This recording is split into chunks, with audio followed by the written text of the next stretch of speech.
दोस्तों, महात्मा गौतम बुद्ध के अनुसार अपने मन को ताकतवर बनाओ। तुम्हारी जीत हर क्षेत्र में निश्चित है, क्योंकि अगर आपका मन ताकतवर हो तो आपकी परिस्थितियां आपके लिए अवसर बन जाती है। इसलिए आज के इस वीडियो में हम महात्मा गौतम बुद्ध के अनुसार मन को ताकतवर कैसे बनाएं और दूसरों की मन की बातें आसानी से कैसे पढ़ें। इस रहस्य को हम एक कहानी के तौर पर जानेंगे। तो चलिए बिना देर किए उस कहानी की शुरुआत करते हैं। एक समय की बात है, बंगाल की खाड़ी के किनारे एक छोटे से शांत गांव में भैरव नाम का एक युवा लड़का रहता था। भैरव अपने क्रोधी स्वभाव और चंचल मन के कारण गांव भर में प्रसिद्ध था। उसका मन हर समय विचारों से भरा रहता था। इस तूफान ने उसके मन को एकदम बेचैन कर दिया है।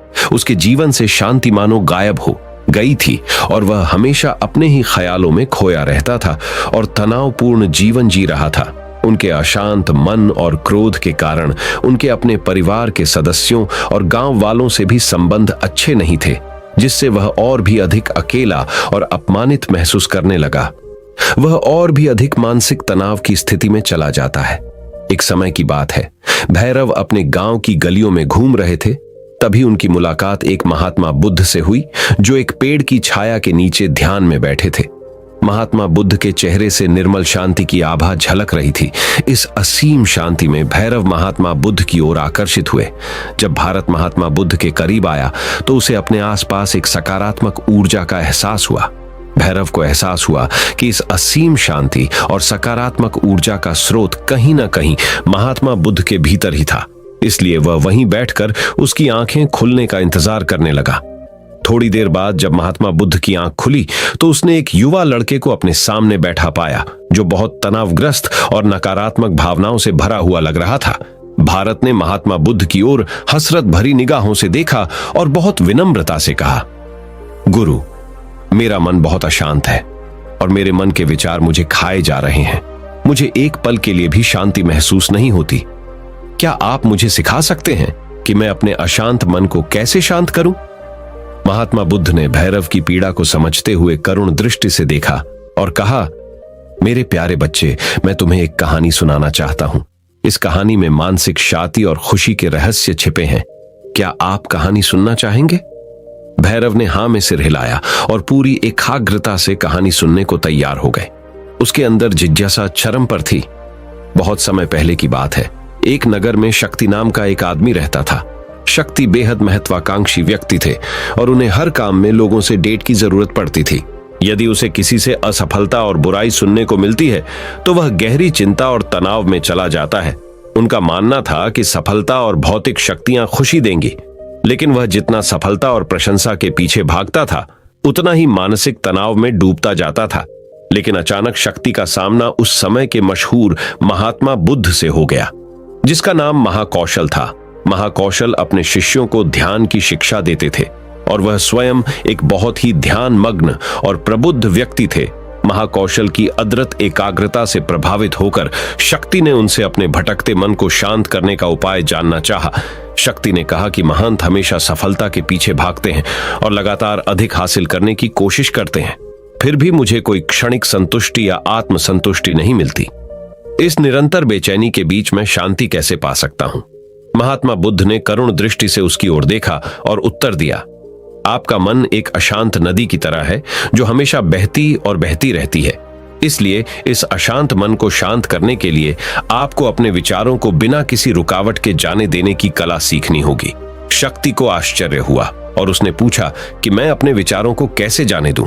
आखिर मैं भी तो अपनी इच्छाओं और महत्वाकांक्षाओं से बंधा हुआ हूं। यह सुनकर महात्मा बुद्ध मुस्कुरा दिए और कल्पना करें कि आपके हाथ में पानी का एक गिलास है। अब आप इसे जितनी देर तक पकड़ कर रखेंगे यह उतना ही भारी होता जाएगा, और अगर आप इसे काफी देर तक पकड़े रहेंगे तो आपके हाथ में दर्द होने लगेगा। लेकिन अगर आप उस पकड़ को ढीला कर दें और छोड़ दें तो आपका बोझ खत्म हो जाएगा। भैरव ने कथा और उसका संदेश ध्यानपूर्वक सुना। वह समझ गया कि अपने विचारों और इच्छाओं से चिपके रहने से उसका बोझ बढ़ जाता है और अंदर ही अंदर अशांति पैदा कर देता है। अब भैरव को कथा का अंत सुनने की उत्सुकता से प्रतीक्षा थी। महात्मा बुद्ध ने कहानी जारी रखते हुए कहा कि शक्ति ने महात्मा बुद्ध के शब्दों के बाद विचारों को छोड़ने का अभ्यास करना शुरू कर दिया। वह बिना किसी पूर्व निर्णय के अपने विचारों और भावनाओं को आते और जाते देखता है। अब उसने विचारों को पकड़ना बंद कर दिया था। विचार उठते थे और अपने आप चले जाते थे। धीरे धीरे उसे यह एहसास होने लगा कि उसकी इच्छा और भावना ही सभी दुखों का कारण है। जैसे जैसे शक्ति ध्यान में गहरे उतरते गए, उन्होंने पाया कि वर्तमान में जीना ही आंतरिक शांति का एकमात्र स्रोत है। वह खुद को वर्तमान में स्थापित करके अपने मन की निरंतर बकवास से छुटकारा पा सकता है। धीरे धीरे शक्ति का मन एक शांत झील की तरह हो गया, जो बाहरी दुनिया को अपने अंदर प्रतिबिंबित करती है। उन्होंने जीवन की सादगी में संतोष को अधिक महत्व दिया और भौतिक संपत्ति के प्रति अपना लगाव छोड़ दिया। जैसे ही ऐसे बदलाव की खबर लोगों के बीच फैली, दूर दूर से लोग मार्गदर्शन लेने आने लगे। लोगों को विचारों को मुक्त करने की कला सिखाना और उन्हें अपने भीतर शांति खोजने के लिए मार्गदर्शन करना, वह लोगों के बीच शांति और ज्ञान का प्रतीक बन गए। शक्ति और साधु की कथा समाप्त कर महाकौशल महात्मा बुद्ध कुछ देर के लिए चुप हो गए, ताकि इस कहानी का अर्थ भैरव के मन में अच्छी तरह बैठ जाए। भारत ने महात्मा बुद्ध की ओर देखा तो उनकी आंखों में अब एक नई समझ दिखाई दे रही थी। भैरव ने धीरे से कहा कि मुझे इस कहानी में ज्ञान दिखता है, लेकिन मैं इसे अपने जीवन में कैसे लागू करूं? मैं अपने अशांत मन को कैसे शांत कर सकता हूं? भैरव के इस सवाल पर महात्मा बुद्ध मुस्कुराते हैं और फिर कहा कि अशांत मन को शांत करने का अभ्यास आत्म जागरूकता से शुरू होता है। अपने भीतर उठने वाले विचारों का निरीक्षण करने के लिए प्रतिदिन कुछ समय निकालें। उन भावनाओं पर ध्यान दें जो आपके मन में आती हैं और देखें कि वे कैसे आती हैं और आकाश में गुजरते बादलों की तरह फिर कैसे चली जाती है। भैरव ने आंखें बंद कर लीं और महात्मा बुद्ध के कहे अनुसार अपने विचारों का अवलोकन करने लगे। जैसे ही उसने अपने भीतर उठने वाले विचारों पर ध्यान देना शुरू किया, उसे एहसास हुआ कि इसलिए उसे चिंता और इच्छाओं की एक निरंतर धारा अपने अंदर बहती हुई महसूस हुई। सिर्फ एक एहसास ने ही नहीं, उसे एक अद्भुत शांति का एहसास कराया। उन्हें यह भी एहसास हुआ कि यह सभी विचारों और भावनाओं से अलग है। महात्मा बुद्ध ने आगे कहा कि जैसे शक्ति ने खुद को सभी मोह माया से अलग कर लिया था, अपने मन को अशांतकारी विचारों और भावनाओं से मुक्त करने का अभ्यास विकसित करें। बिना किसी पूर्वाग्रह के विचार को वैसे ही स्वीकार करें जैसे वह आता है, और फिर धीरे धीरे उन्हें जाने दें और अपना ध्यान वर्तमान क्षण पर केंद्रित करें। लेकिन भैरव ने टोकते हुए कहा कि क्या होगा अगर विचार और भावनाएं इतनी मजबूत हों कि वे बनी ही रहें और दिमाग से निकलने से इनकार कर दें? महात्मा बुद्ध ने भैरव की बात पर सहमति जताते हुए सिर हिलाया और कहा, ऐसे कई मौके आएंगे जब आपके मन में सवालों का बवंडर चल रहा होगा। जब आपका दिमाग आपकी बात ही नहीं सुनेगा, तो ऐसे में आपको अपनी सांसों की ताकत पर विश्वास करना होगा। एक बार फिर भिक्षु ने भैरव से कहा, अपनी आंखें बंद करो और अपनी सांसों पर ध्यान केंद्रित करने के लिए अपने पेट को ऊपर उठता हुआ और मथता हुआ महसूस करो। महात्मा बुद्ध ने बताया कि जब भी आपका मन अशांत हो तो तुरंत अपनी सांसों पर लौट आए। सांस की वाद्य गति आपको तुरंत वर्तमान के चरणों में वापस खींच लेगी और आपको शांति का अनुभव अवश्य होगा। एक महात्मा बुद्ध के निर्देशानुसार आने और जाने वाली सांसों पर ध्यान केंद्रित करने का प्रयास किया। इस छोटे से व्यायाम से उन्हें मानसिक शांति का अनुभव हुआ। उसे याद आया कि उसकी सांसें हमेशा उसके साथ थीं, जो उसे वर्तमान क्षण की याद दिलाती थी, आराम और शांति लाती है। भैरव के इस विकास को देखकर महात्मा बुद्ध मंद मंद मुस्कुराए और बोले, बेचैन मन को शांत करना एक ऐसी साधना है जिसके लिए बहुत प्रयास और दृढ़ इच्छा शक्ति की आवश्यकता होती है। क्योंकि लगातार व्यायाम से मांसपेशियां मजबूत होती हैं, उसी तरह नियमित अभ्यास से मन भी शांत होता है। स्वीकृति में सिर हिलाते हुए एक महात्मा बुद्ध को धन्यवाद देते हुए उन्होंने वादा किया कि आज से वह अपने अशांत मन को शांत कर सकेंगे और अपनी गैर शक्तियों को मुक्त कर सकेंगे और अपने भीतर शांति पाने के लिए इस यात्रा पर निकलने में सक्षम हो सकेंगे। महात्मा बुद्ध ने भैरव के कंधे पर हाथ रखा और कहा कि मुझे आपकी क्षमता पर बहुत विश्वास है और आपको जल्द ही अपनी आंतरिक शांति मिलेगी। लेकिन याद रखें कि यह आसान नहीं होगा। लेकिन अगर आप दृढ़ इच्छा शक्ति और खुले दिल से प्रयास करेंगे तो आप निश्चित रूप से वह मुक्काम पा लेंगे जो आपके अंदर है। उस दिन से भैरव अपने अशांत मन को शांत करने का प्रयास करने लगे और हर दिन ध्यान करने के लिए एक अलग समय निर्धारित करें। उसने अपने मन में उठने वाले विचारों को बिना किसी रोक टोक के जाने दिया और अपनी सांसों के जरिए खुद को वर्तमान में बनाए रखने की कोशिश की। समय के साथ अभ्यास करते हुए भैरव को अपने अंदर शांति का अनुभव हुआ। जैसे जैसे समय बीतता गया, भैरव को ज्ञान और शांति का स्रोत कहा जाने लगा। ग्रामीण अपने अशांत मन को शांत करने के लिए भैरव के पास आते हैं। महात्मा बुद्धौके के शिक्षक आत्म जागरूकता की शक्ति को साझा करते हैं और दूसरों को महात्मा बुद्धों के विचार पढ़ाने में मदद करते हैं और आंतरिक शांति पाने की शिक्षाओं को साझा करते हैं। इसके साथ ही उन्होंने अपनी सांसों पर ध्यान देने और अपने विचारों को मुक्त करने की कला भी सिखाई। ऐसे निवासियों का विकास हुआ और उन्हें मन की अमूल्य शांति मिली। महात्मा बुद्ध की शिक्षाओं और भैरव द्वारा संचालित अभ्यास के माध्यम से विचारों को त्यागने और वर्तमान में जीने की कला दूर दूर तक फैल गई है। उन्होंने कई लोगों की जिंदगी बदल दी और जैसे जैसे समय बीतता गया, उनकी जिंदगी और भी बदलती गई। भैरव का शांत प्रभाव उसके गांव की सीमाओं से परे तक फैला हुआ है। आसपास के गांवों और शहरों से लोग भैरव के परिवर्तन की कहानी सुनते हैं, उनसे सलाह लेने आते हैं। मन के बोझ तले दबे लोगों के लिए भारत आशा की किरण बन गया। भारत की शिक्षाएं केवल ध्यान और प्रवचन तक ही सीमित नहीं थीं, बल्कि वह रोजमर्रा के काम जागरूकता के साथ करने पर ज्यादा जोर देते थे। वह लोगों को अपनी भावनाओं के प्रति जागरूक रहने की याद दिलाते थे। इस बात पर ध्यान दें कि आप दिन भर में क्या कहते हैं और अपने आसपास होने वाली घटनाओं पर आप कैसे प्रतिक्रिया करते हैं। हर काम पूरी जागरूकता के साथ करें। जब आप खाएं तो प्रत्येक टुकड़े के स्वाद का आनंद लें।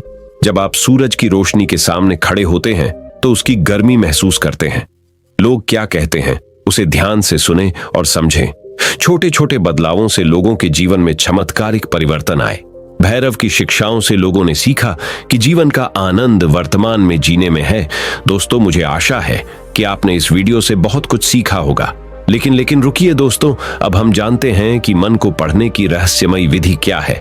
कैसे किसी के भी मन को अपने अंदरूनी शक्ति से पढ़ा जा सकता है। तो चलिए दूसरे कहानी की शुरुआत करते हैं।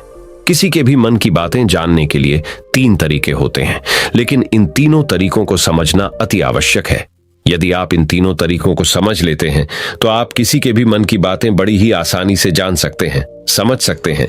तो चलिए इसे एक बुद्ध कहानी के माध्यम से समझते हैं कि किस तरह से आप दूसरों की मन की बातें जान सकते हैं, समझ सकते हैं। बहुत समय पहले की बात है। एक छोटा सा गांव था।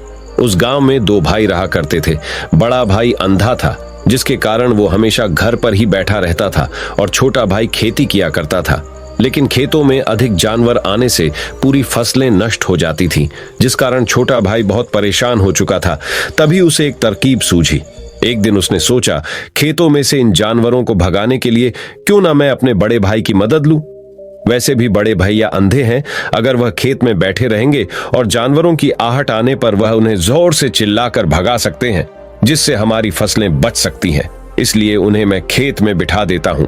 ये सब सोच विचार करने के बाद उसने अपने खेत में ही एक छोटी सी झोपड़ी तैयार की और अपने अंधे भाई को उस खेत में बैठा दिया और उनसे कहा, भैया, यदि कोई जानवर की आहट आपको सुनाई दे तो आप जोर जोर से चिल्लाना। यह सुनकर वह जानवर वहां से भाग जाएंगे और हमारी फसलें नष्ट होने से बच जाएंगी। बड़ा भाई अपने छोटे भाई की बात मान लेता है और वो उस दिन से खेत में ही रहना शुरू कर देता है। जब भी किसी जानवर की आहट उसे सुनाई देती तो वो तुरंत जोर जोर से चिल्लाना शुरू कर देता, जिससे वह जानवर उसके खेतों से भाग जाते। ऐसा करते करते कई दिन बीत चुके थे। तभी एक दिन उसके खेत में ही रहना शुरू कर देता है। जब भी किसी जानवर की आहट उसे सुनाई देती तो वो तुरंत जोर जोर से चिल्लाना शुरू कर देता, जिससे वह जानवर उसके खेतों से भाग जाते। ऐसा करते करते कई दिन बीत चुके थे। तभी एक दिन उसके खेत में एक हिरण भागता हुआ आता है और वह खेत के बांध को तोड़कर वहां से भाग गया। लेकिन उसी हिरण का पीछा करते हुए एक राजा भी उस खेत में आ पहुंचा। तभी राजा की नजर उस अंधे भाई पर पड़ती है। राजा उस व्यक्ति से कहता है, देखो, मैं यहाँ पर एक जानवर का पीछा करते हुए आया हूँ। क्या तुमने उस जानवर को यहाँ पर देखा है? इस पर वो व्यक्ति कहता है राजन, मैं तो अंधा हूं। मैं भला किसी जानवर को कैसे देख सकता हूं? लेकिन मैं आपको इतना जरूर बता सकता है कि जो जानवर मेरे खेतों से होकर भागा है वह आपके लायक नहीं है। आप उसके पीछे अपना समय यूं ही व्यस्त कर रहे हैं।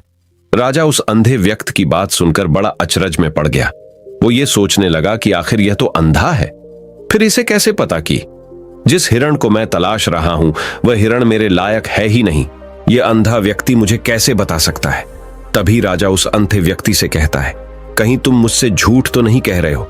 एक तरफ तुम ये कहते हो कि तुम अंधे हो और दूसरी तरफ तुम ये भी कह रहे हो कि जो जानवर यहां से भागा है वो मेरे लायक नहीं है। इस पर वो अंधा व्यक्ति कहता है, हे राजन, जिसे आप एक हिरण समझ रहे हैं, असल में वह एक हिरण नहीं है बल्कि एक हिरणी है, और वह भी गर्भवती है। और जहां तक मुझे ज्ञान है, मैंने कभी किसी राजा को किसी गर्भवती हिरणी का शिकार करते हुए नहीं सुना है, और इसी कारण मैं आपसे यह कह रहा हूं कि वो आपके लायक नहीं है। आप उसके पीछे अपना समय व्यर्थ ना करें। यह सुनकर राजा और भी अचरज में पड़ गया। वो ये सोचने लगा कि आखिर ये अंधा आदमी ये कैसे जान सकता है कि वो हिरणी है और गर्भवती है। राजा कुछ देर सोच विचार करने के बाद अपने सेनापति से कहता है, सेनापति जी, मुझे वो जानवर जिंदा चाहिए, क्योंकि मुझे यह पता करना है क्या वो हिरणी है और क्या वह गर्भवती है, क्योंकि यह अंधा आदमी बहुत विश्वास के साथ कह रहा है और मुझे इस बात की पुष्टि करनी है। यदि वह हिरणी हुई और गर्भवती हुई तो वह हमारे शिकार के लायक नहीं है, क्योंकि हम तो एक हिरण का पीछा कर रहे थे। इसलिए जाओ और पता करो कि क्या वो हिरणी है। सेनापति राजा से आज्ञा लेकर आगे की ओर बढ़ चलता है, और कुछ देर बाद जब वह वापस लौट कर आता है तो वह राजा को कहता है राजन, इस अंधे आदमी ने जो भी बातें कही हैं वो बिल्कुल सही है। वो एक हिरणी ही है और वह गर्भवती भी है। ये सुनकर राजा आश्चर्यचकित रह गया। उसे समझ नहीं आ रहा था कि आखिर अंधा आदमी कैसे पता कर सकता है कि वह जानवर एक हिरणी है और तो और वह गर्भवती है। भला एक अंधा आदमी ये कैसे देख सकता है, ये कैसे जान सकता है? आखिर इससे यह कैसे पता चला? ऐसे कई सारे प्रश्न अब राजा के मन में उमड़ने लगे।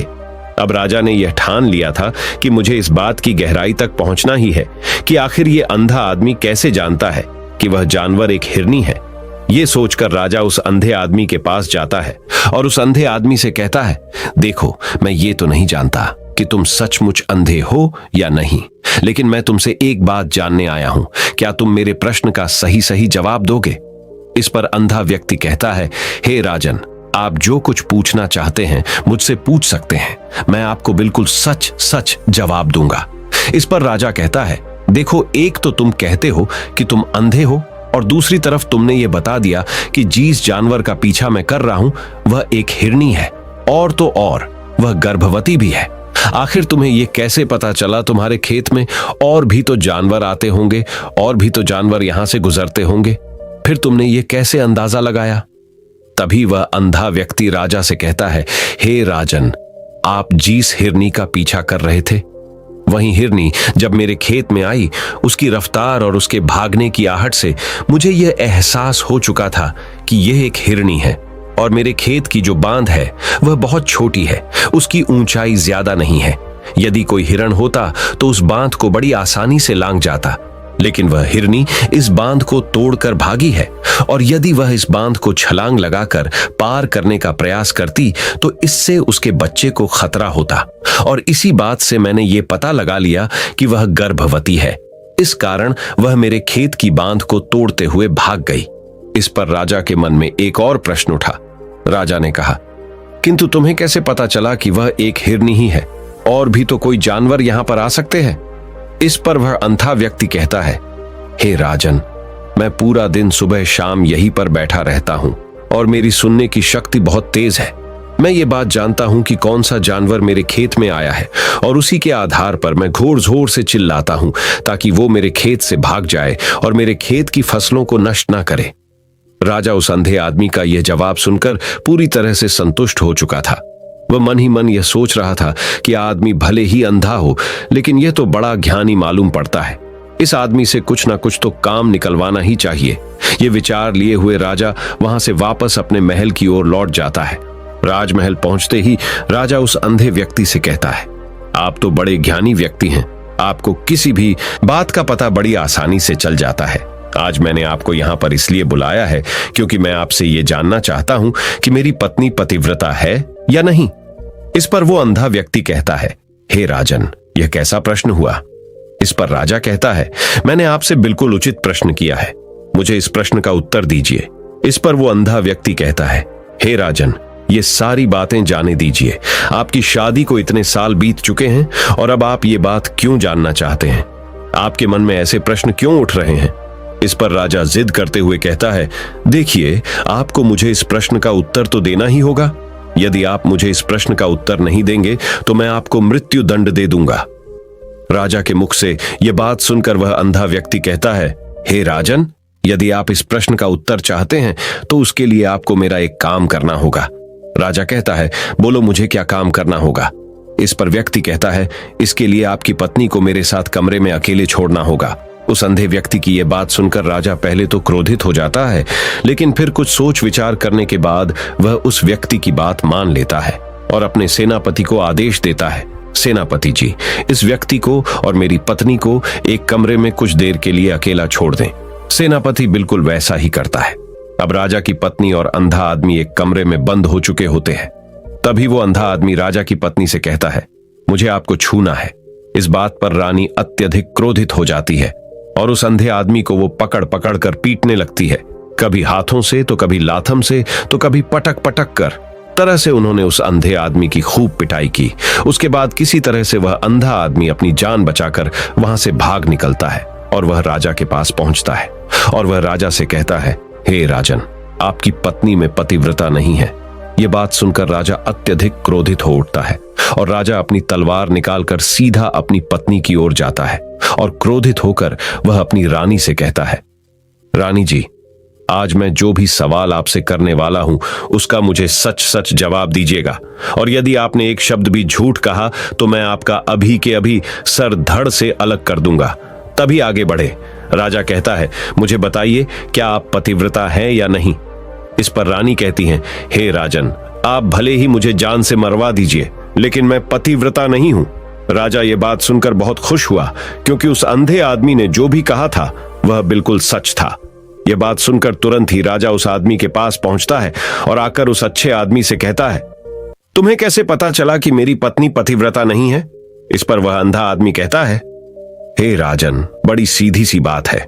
मैंने तो आपकी पत्नी से बस इतना ही कहा था कि मुझे आपको छूना है, और इस बात पर वह इतना क्रोधित हो उठी कि उन्होंने गुस्से में आकर मुझे लात घूंसों से पीटना शुरू कर दिया।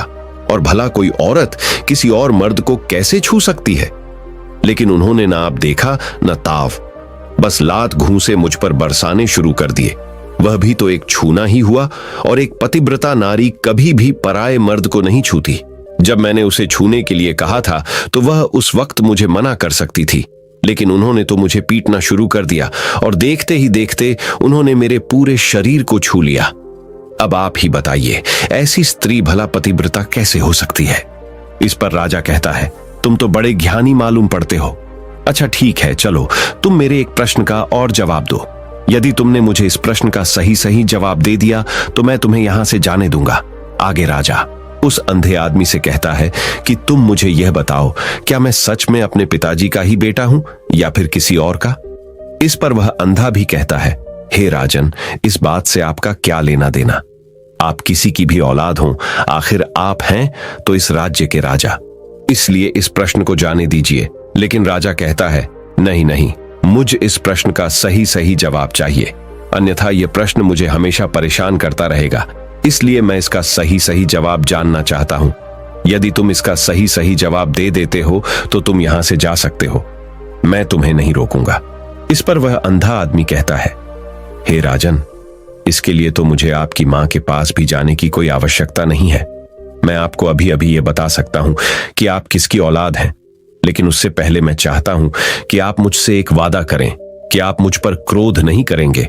राजन ने कहा, मैं तुमसे वादा करता हूं, मैं तुम पर क्रोध नहीं करूंगा।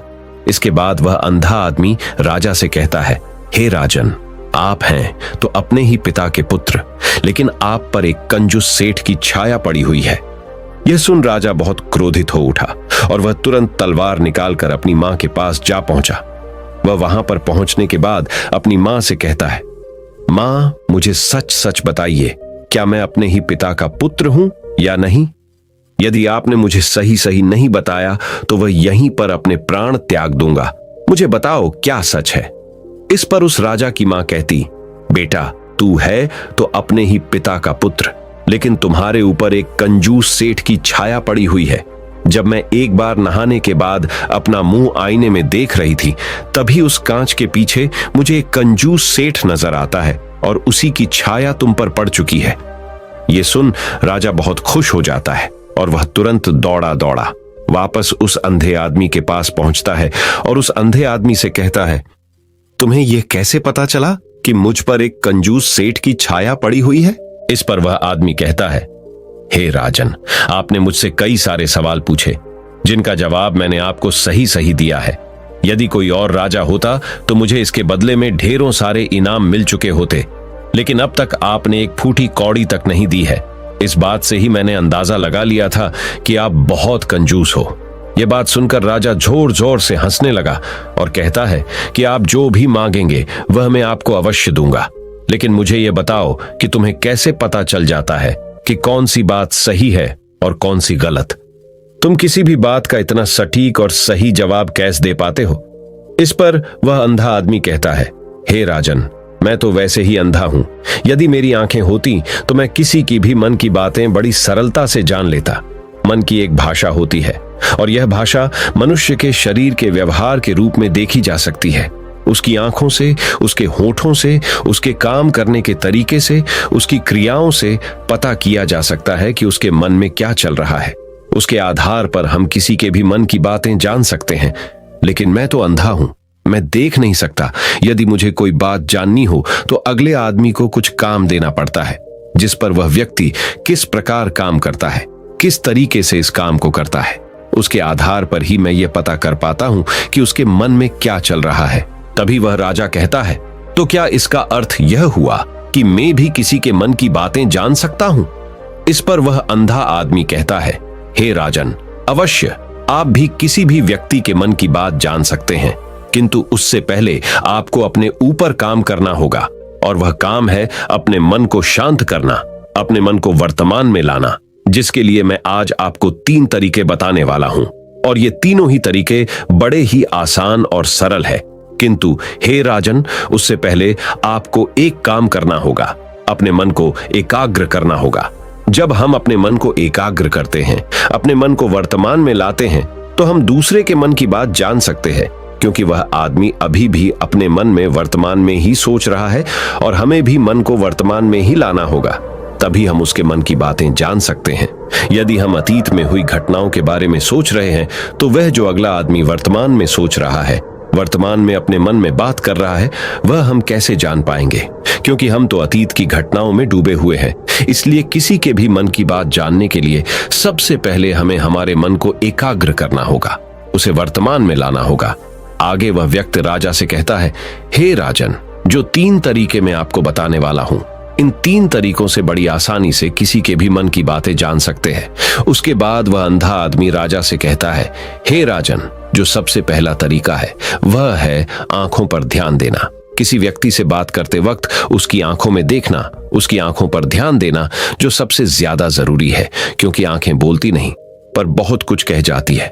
यदि हम किसी व्यक्ति की आंखों के इशारों को समझना सीख जाए, हम ये जान पाएंगे कि व्यक्ति के दिमाग में क्या चल रहा है, वो क्या सोच रहा है और अभी वह क्या करने वाला। मेरे पास आंखें नहीं, लेकिन मैंने अपने गुरु से यह विद्या सीखी है, क्योंकि बहुत सालों पहले मेरे पास आंखें थीं और मैं उस वक्त लोगों के मन की बातें केवल उनकी आंखों से ही जान लेता था। इसलिए यदि आप भी दूसरों की मन की बातें जानना चाहते हैं, तो आपको भी उनकी आंखों पर गौर करना चाहिए, जैसे कि उनका आकार कैसा है, वह कहां और किधर देख रहे हैं। यदि उसकी आंखें यहां वहां घूम रही है, जब आप उससे बातें कर रहे हैं, तो वहां वह इधर उधर मोड़ रहा है, कभी ऊपर तो कभी नीचे या कभी आसपास, या फिर उसकी आंखें खुश नजर आ रही हैं या फिर आंखें निराश नजर आ रही है, जैसे कि चोर होता है। उसकी आंखों में जब हम देखते हैं तो हमें यह पता चलता है कि अगले आदमी ने कोई गलती की है। ठीक उसी प्रकार जब हम किसी चालाक व्यक्ति की आंखों में देखते हैं, तो आपको पता चलेगा कि उसकी आंखों में एक भाषा होती है, एक बहुत ही सीधा और आसान तरीका होता है। यदि आपको यह पता लगाना है कि सामने वाला व्यक्ति आपसे झूठ कह रहा है या फिर सही, तो आपको उसकी आंखों पर ध्यान देना अति आवश्यक है। यदि आपसे बात करते वक्त वह व्यक्ति अपनी आंखें यहां वहां घुमा रहा है, ऊपर नीचे इधर उधर दाएं, बाएं, हर जगह देख रहा है। तो इसका अर्थ यह हुआ कि वह उस बात से निकलने का कोई रास्ता ढूंढ रहा है और कोई झूठ बना रहा है। यदि सामने वाला व्यक्ति आपसे कुछ झूठ कहने का प्रयास कर रहा है तो वह आपसे नजर नहीं मिलाएगा। वह यहां वहां देखेगा, ऊपर नीचे देखेगा, लेकिन वह आपकी आंखों में आंखें डालकर कभी नहीं देख पाएगा, क्योंकि उसे डर है कि यदि उसने आपकी ओंखों में आंखें डालकर देखा तो उसका झूठ पकड़ा जाएगा और लोगों को सच्चाई का पता चल जाएगा। और इसी प्रकार कुछ और भी भाषाएं होती हैं।